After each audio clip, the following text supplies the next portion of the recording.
dissuade them from forming a sideshow, and hopefully they'll go to another location in a different city. Unfortunately, we just push the problem off to someone else, but we're going to protect Fremont the best we can. If Oakland needs to deal with their own thing, and San Jose has to deal with theirs, or whatever. Does that kind of answer both of those? Can I have a follow-up question? So, what is the CHP, California Harbor Show jurisdiction? Can they be anywhere in the city? They can be anywhere in the state technically. Oh, really? Yeah, but typically they'll come in and support our department, whatever we need. Right now, if we call CHP, they would be they have the authority to enforce throughout the state. So They can always lean on them. What's that? You can lean on them. Yes, if we have to. The thing about it is that they're just as busy. Their resources are just as depleted as ours. So we call them when we need them. We call Newark, Union City, and other agencies, even Milpitas sometimes when we need them. But absolutely, that is a resource that we could tap into.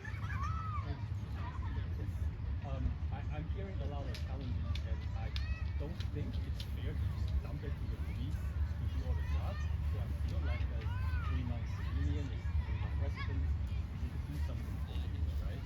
So I'd like to hear from your perspective. For example, the site if we were there, we're seeing something, or we know what's going on. Is there any ways that we can work together, help you guys a little bit? The only thing I'm going to say is don't approach the sideshow. So some people want to videotape them, try and get the license plates, try and get the cars, the people. We have had people assaulted. We've had people, not necessarily all in Fremont. We have had some people robbed of their phone in Fremont, assaulted in Fremont. Other cities have had people shot. Other cities have had people that have been hurt pretty bad by approaching sideshows. It's a crowd mentality, mob mentality. So when you go up there and you threaten their activity, and one of them starts to do something, the rest of you are emboldened, and they can all jump in, and then you have one person versus 40 or 50. So it's not worth it on that. If you're in your house and you have a recording from your camera on your house, then you can give that to us. Great, but don't go out of the way to get involved. We just prefer you call the police and stay safe if you can. Yeah, I would just add that all the points that Sergeant Henry made, in addition, just be a good witness, call the non-emergency line, let us know what you see, stay at a safe distance, and we will get the resources there as soon as possible. And then the last thing I would say is just what we're doing here. Let's work together. Support us. We will do everything we can. We guarantee that. These officers want to work.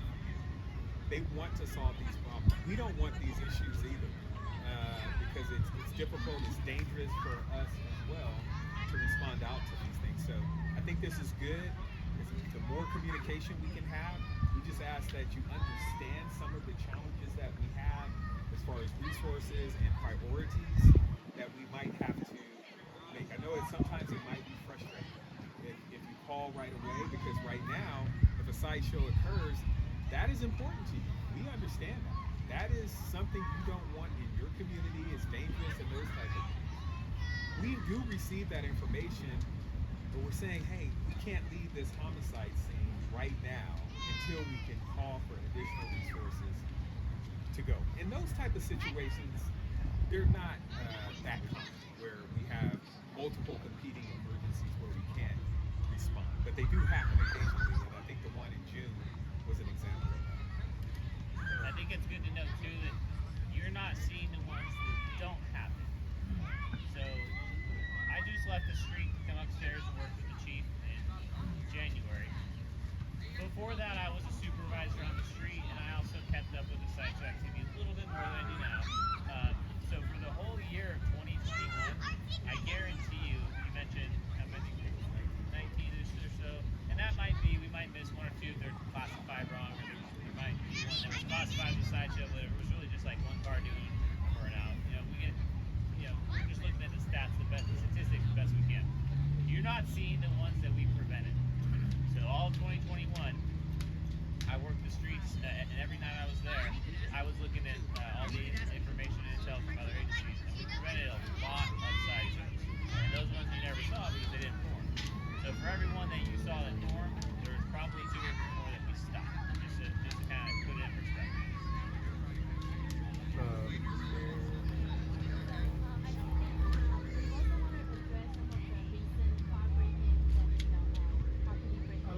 come to that. I'll come to that.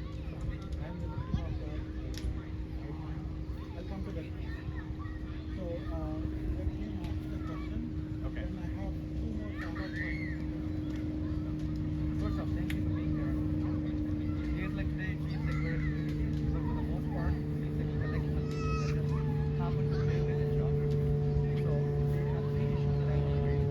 First off, I wish the next time we meet at a community center here in North Fremont and not under the streets, because I think the least we can do to respect each other as community is to have a community. And second, I'm an old East Coast guy. I certainly hope to see a substation of some sort, or some presence where we can have, EMS, police, library, a civic center where, youngsters can interact with public servants, with law enforcement in the normal course of going to a park or, borrowing a book, etc., and not just in the context of enforcement.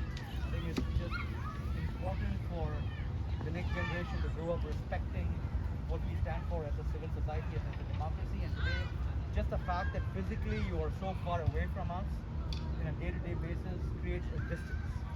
Out of sight, out of mind, and that's a concern. So those are my two, remarks. The third one is really a request to bring this home through an example. My kids go to Forest Park Elementary. I've had the principal there answer on a couple of occasions. She's had issues with transients come up to the playground, and as she puts it, quote, my mama bear instinct comes up and Mr. Murphy, who's the custodian, brings a bat behind his back. We call into the SRO at American High, and it takes a while for the SRO to show up. Just again.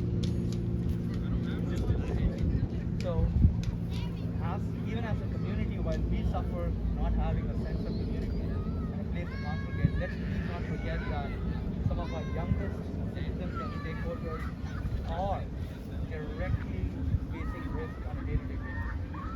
We may not see that in a call for service, we may not see that in statistics, but the fact that you've got youngsters playing around in a parking, in a playground, and the principal and the custodian need to hold a baseball bat behind their back just to be sure that no child gets harmed, I think is is a situation that we all will agree from yourself and city leadership and from the police leadership is not acceptable. So hopefully, there's a way for us to just feel and truly, be safe for our own kids.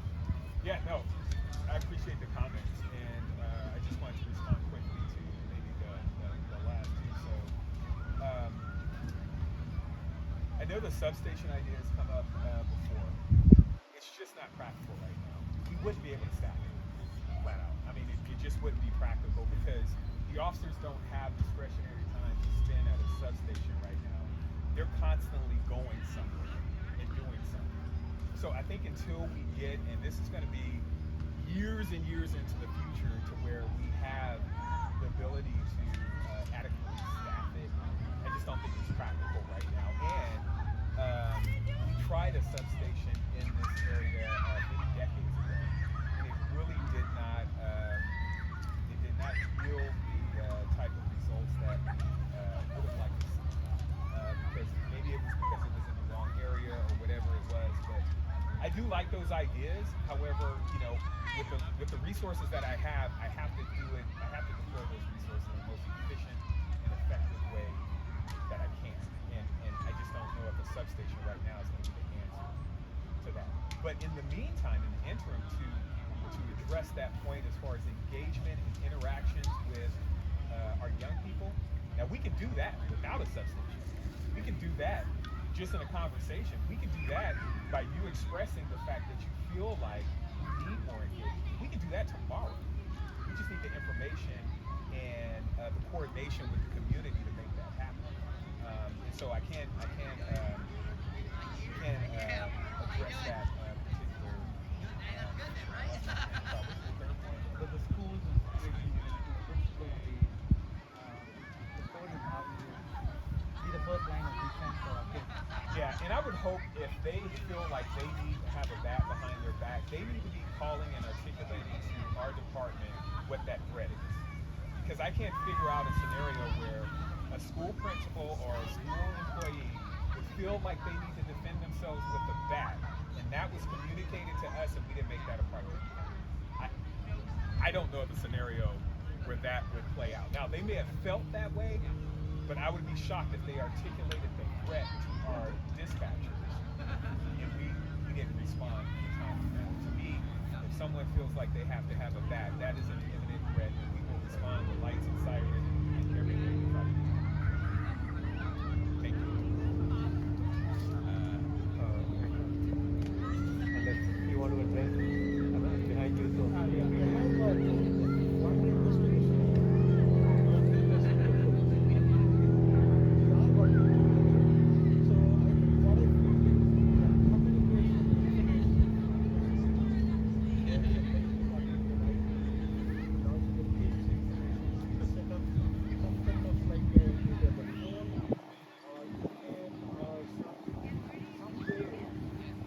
provide much additional information. When breakings happen, okay, this is the call number that we are, all we are doing is calling the police and the non-emergency numbers. And you guys are doing very good job, showing that right here, in front of the house, in front of, wherever we are, definitely. You guys are showing up very quick, sometimes less than 1 minute, that's awesome. But sometimes what I feel like, most of the times we need to provide tips and information, right? We need to set up some kind of like a tip line or email that you can keep sending the messages, and you guys can actually use the technology to figure that out and then include them into the next time when you review your videos or anything. Right? You can incorporate that into it and then get much more into it. Yeah, in fact, we have some of those mechanisms already in place, and so we will send those so maybe we can distribute out to the group, but we do have those tip lines and things already set up, but there's a way that we can expand that. Yeah, so mostly, I'm not aware of it, most of the community may not be aware of it, so sending up information widespread is a lot more effective and lot more easier for us. The second request, in the city, there are places where I see you guys install cameras in the entries and exit points in too much, and that's a very good thing. But some places where they are not, people are coming and using them, especially the Kaiser, the roadshow that happened like last month. Right? Immediately after Kaiser, it went into the Pasir Padre and the breaking point. So I called police, and police said, "Oh, they're at the Kaiser." No, they are at this place. So that place, I went and the next day morning, I went for a walk and just to see what kind of things are there. There are no cars. Into the place. So there are here coming from info to the people. So what I request the city, cover all entry and exit. At least we can have the NPR and also the description of the cars. Sometimes the faces if you have the cameras or so it's easy for law enforcement to go and actually grab that info and go back to the that's my request. Coming back to the vehicles, believe me, 5 times my car started damaged at that. It is happening quite bad. It's okay because it's not life-threatening for me. Whatever it is, but it is happening and kind of put us like what do you call it? We don't have the secure feeling anymore in the community, and I've been hearing that from pretty much a lot of my friends and also around some so you guys are doing good job getting the information, but I want to know what is exactly the Fremont police doing after we got the information. We have videos that actually clearly show the face of the suspect, and also we have videos. We don't have the entire data, but we have videos of the police and also using the city NCR cameras you can figure out at that time.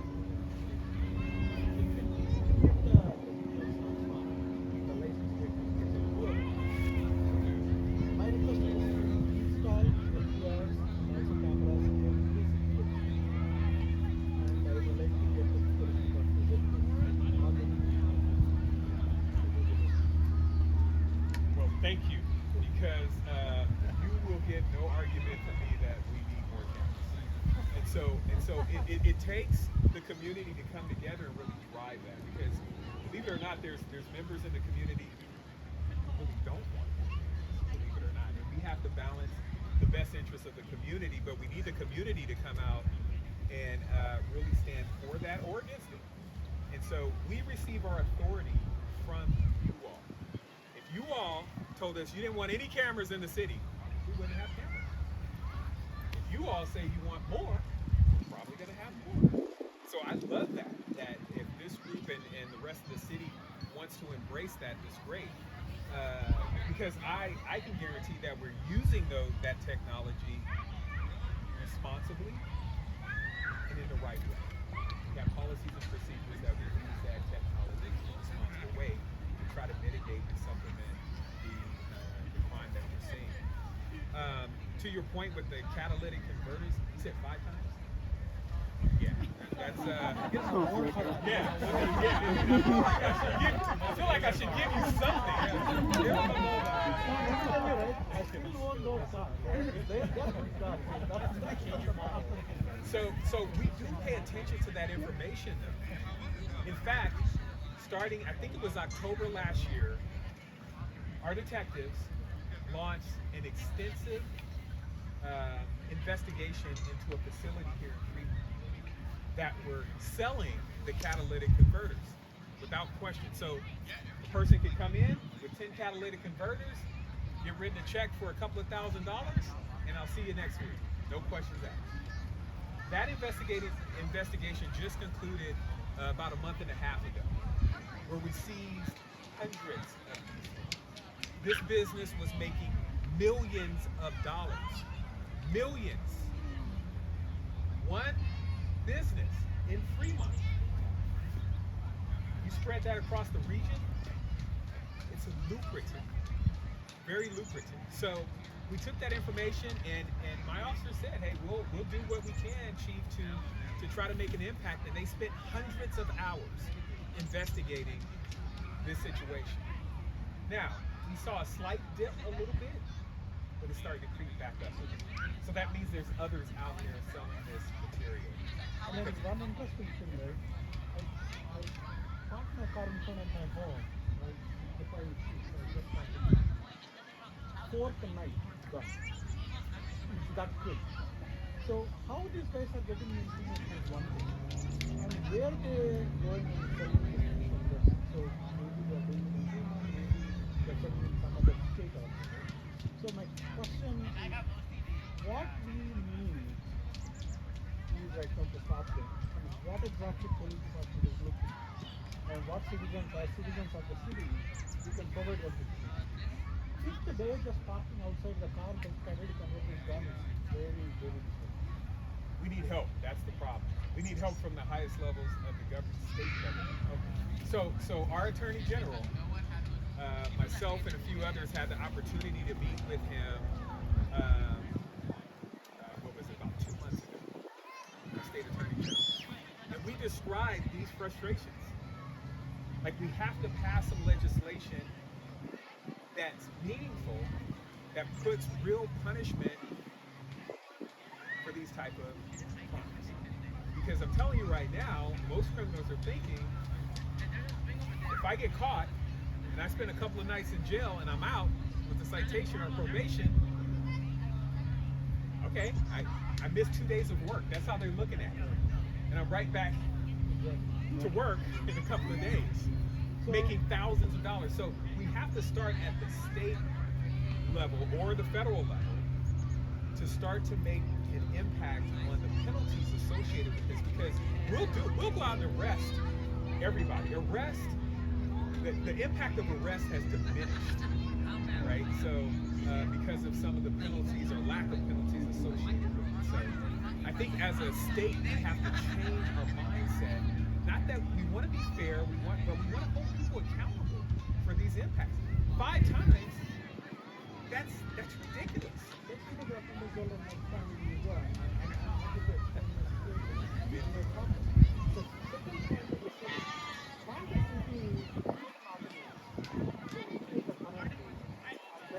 the state because of it's a local. We want to put this on the ballot. We want to get the state the next election voted.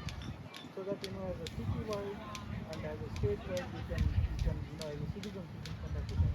So that's positive. That's fantastic.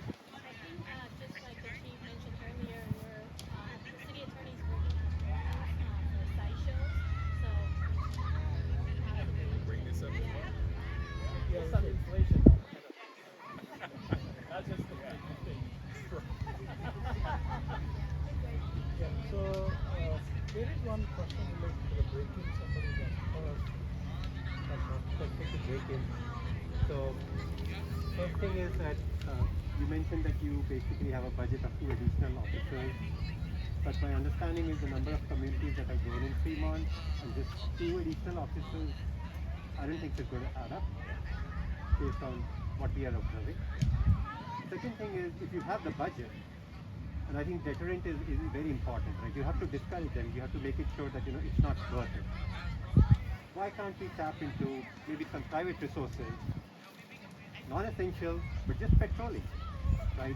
They come over, take around at night, go through communities, so they know there's somebody who's patrolling during the night, has a cop car, cop sign. I don't know how you're going to figure that out, but at the end it has to be deterrent for these small stuff. Right? So I like to really hear, how can we be creative as a community to solve some of this? But we are trying to build our reserve program. There are some legal hurdles that we would have to overcome to do what you're talking about. Like for us to empower like a private security firm to act on our behalf, there are some legal challenges to that because they don't have the same authorities that we have.